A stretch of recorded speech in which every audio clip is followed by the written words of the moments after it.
One thing that I do want to do is I want to get back into Trey Lance, and there are other 49ers that are playing really well right now. Yep. Drake Jackson looks like a nice draft pick. I really like where Womack's at right now, but it does feel like this entire season will be under the white hot light, the microscope of the quarterback. And we were joking about it. Number 5, number 10, it doesn't matter who it is. Trey Lance could go for 350 yards, complete all 20 passes. And you know what people say? Yeah, they could have got 2 extra yards had he not underthrown Kittle a little. If he places it between the numbers, Debo goes to the house, and he would have had 403 yards. You are so right, because you just took me back to a post-game show we did at the Hilton Hotel down in Santa Clara, or Madison and Styles would be. They played the Green Bay Packers in the regular season in 2019. I'll never forget this call, ever. I forget the name of the call, but there's a guy from Oakland. Okay. And they won that game 37-8. Yeah, Kittle had a monster game. I need to shout out somebody. I forget their names. I was thinking the same thing. Listen. They lit up the Packers, and a guy called in and said, if Jimmy would have hit that Kittle play down the seam route, they would have been up 20-0 instead of 7. Like something ridiculous. I'm like, dog, they won 37-8. The starters were out of the game on the fourth quarter. So you're so right about that. It does not matter. This fan base is insane, and I'm part of it. I'm insane, too. Do people know? And we're going to get back into last night's game. Joe Montana's known for what thing? What's the most, what did you say, the singular moment he's remembered for? I mean, that's tough. Maybe the catch, okay. Dwight Clark, which is early. Let's start with the catch. How many turnovers did he have in that game? He threw 3 picks. Does anyone ever bring up any of those? Absolutely not. He hit the tight end on a play for a touchdown where the tight end sliding behind because Joe threw so far behind him. No one ever remembers that. No. What about the Bengals game? If the catch happened today in the NFC Championship game and Trey was the one who threw it, you know what everyone will say? He threw that so high. He had to hit him in the numbers. What kind of throw was that? Yes, sir. What kind of throw was that? So you brought up the Jeff Wilson Jr. angle route where Jimmy hit him on the Arizona game. Wrong? 16-0 that game. They were down 16-0. They come back and win that game. Jimmy throws for over 400. I'll never forget doing a show with Steiny and Goo the day after. Goo's like, well, the streets did say he kind of threw it behind Jeff Wilson Jr. The placement wasn't there. He was seeing 0 blitz. The Cardinals blitzed everybody. He got it there. They were nitpicking the ball placement. If he had the catch, if they went to the Super Bowl this year and the same exact thing happened, Dwight Clark instead is, let's just say, George Kittle, okay, or Debo Samuel, or Ayuk. One of them catches that same exact pass, that same exact ball. You know what we'd say? Well, he wouldn't have had to throw to him had he hit Brandon Ayuk on the first read. And because he didn't hit him on the first read, he had to scramble out. Then he threw high, and it was just a better catch by Debo. Especially with everybody having access to all 22. It would be we have no idea a nightmare. Dude, we have no idea who the primary receivers are, right? And yet the all 22s... Well, he could have hit him then, but he wasn't looking. Well, how do we know? Fonte. And it's why I love this fan base. I do. And I'm a part of it. I know. We're all insane. We're all insane. It's called the catch, not the throw. That's what someone's texting in right now from the 510. You know who else is insane? It's called the catch, not the throw. You know who else is insane? And we absolutely love her. She jumps into conversations on Twitter. I'm like, damn, there's Lori in Phoenix. Well, Lori in Phoenix, this is when you know it's football season. Lori. She calls in. No more Twitter. She's calling. Lori, good morning. Long time no talk. How you doing? Oh, good morning, guys. It's nice to see Trey Lance has not taken his first step yet, and we're already completely off the rails. Yes, Lori. The O-line did look a lot worse than expected. Horrible.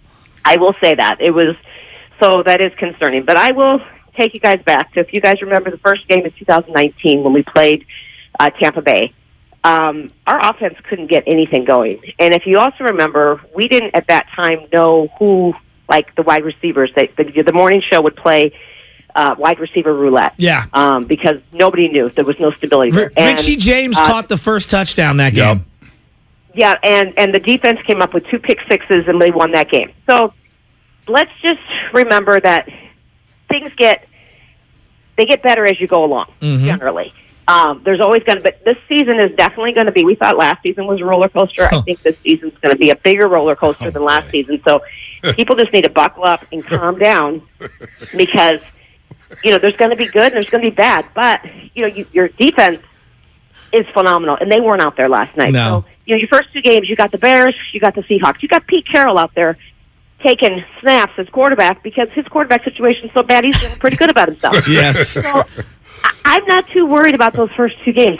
Obviously, if we lose one, then my tone will change. But you got 2 weeks there more, besides the 17 days you got before the season starts. You still got 2 more weeks there that are going to be perfect games to get Trey in there and get him started and get him going, get him rolling. I do think they may want to make some calls, maybe look into some other veteran linemen that might be available. I think they're probably going to do that. And I think, again, Jimmy, yes, he's still on the roster, but I think we just need to calm down. We already know he's not going to be there. No doubt.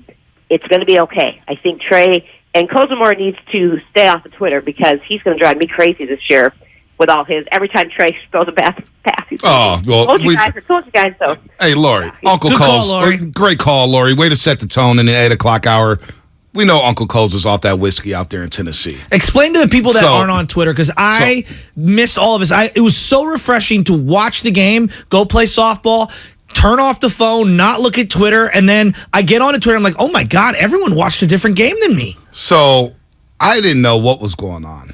And I got a text or a DM from my buddy Danny Kerr. Shout out to Danny Kerr out there at NBC Sports Bay Area. I didn't know. So Danny Kerr, a quick story about him. We've been tweeting with each other for like 5 years.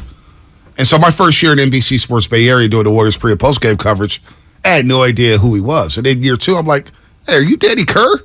He's like, yeah. I was like, all that times you walk by me, we tweet each other every freaking day. So anyway, we got to know each other, blah, blah, blah. So he DMs me yesterday. Love the useless information. Very useless. It's my specialty. Danny Kerr DMs me and goes, Coles? Question mark? I'm going, oh no, what is Coles doing? Please don't get into politics, Coles. Like, don't go down that road on Twitter. What are you doing, Coles? He just retired. Just relax. And he's going at you and I on Twitter and just tweeting us from, let me start here. How many total tweets? About 7 tweets. But I think this is indicative, or this is metaphoric to the Niner fan base as a whole. So, all right, so a little running and a little throwing. Here's Coles 14 hours ago. Time to find out if the 49ers are going to scheme their preseason offense like it's week 17. Put your boy at 415, Bonte. Why are the 49ers trying so hard to make Trey look good in the preseason? Next tweet. Oh boy, not a good start for our 49ers. Missing open receivers. Then a word penalty saves them. Really not encouraging, Butcher Boy and Bonte Hill. Next tweet. Did you guys keep your Jimmy G jerseys? You may need them by week 3. The guy is drunk. Hashtag 49ers faithful. At Bonte Hill and at Butcher Boy. Then, here's another one. 14 hours. He was on the roll. Quick prediction. Shetty will scheme the heck out of the rest of Trey Lance's time. They need to show they were right.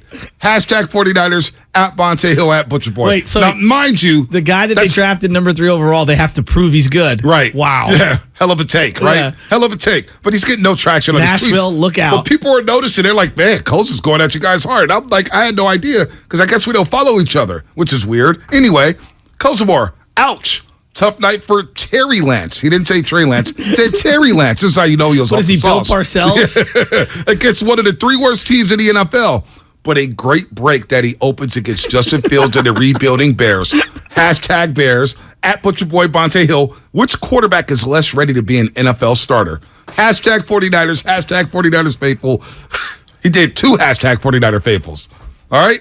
Then he replies to Cam Edmond. Trey Lance, 3 series, 7 of 11, 49 yards, 1 sack, 1 scramble. Nate Sudfeld intercepted in his first series upon relieving Lance. Are you doing a Magic Johnson timeline of Twitter, or is this Kozimor? This is Kozimor. Coz replies, wow, it looked a lot like Terry Lance has only played a few games over the last 3 years, and they could not scheme him into success like they did in the first preseason game when the Packers were playing vanilla defense with some number 2s. Hashtag 49ers, hashtag 49ers faithful, hashtag 49ers faithful. I'm sorry, sir. Tina Terry, a.k.a. Trey Lance, a.k.a. Terry Lance. Oh, man. What is your first impression of Thursday Night Football on Amazon? Really solid start in the best preseason game broadcast I have watched this year. The game portion is really phenomenal. It's ready to go. Hashtag NFL, hashtag NFL on Prime Video. All right. And then, wow, can Trey even think about making that throw Purdy just made? At Butcher Boy, at Bonte Hill. You cannot be serious.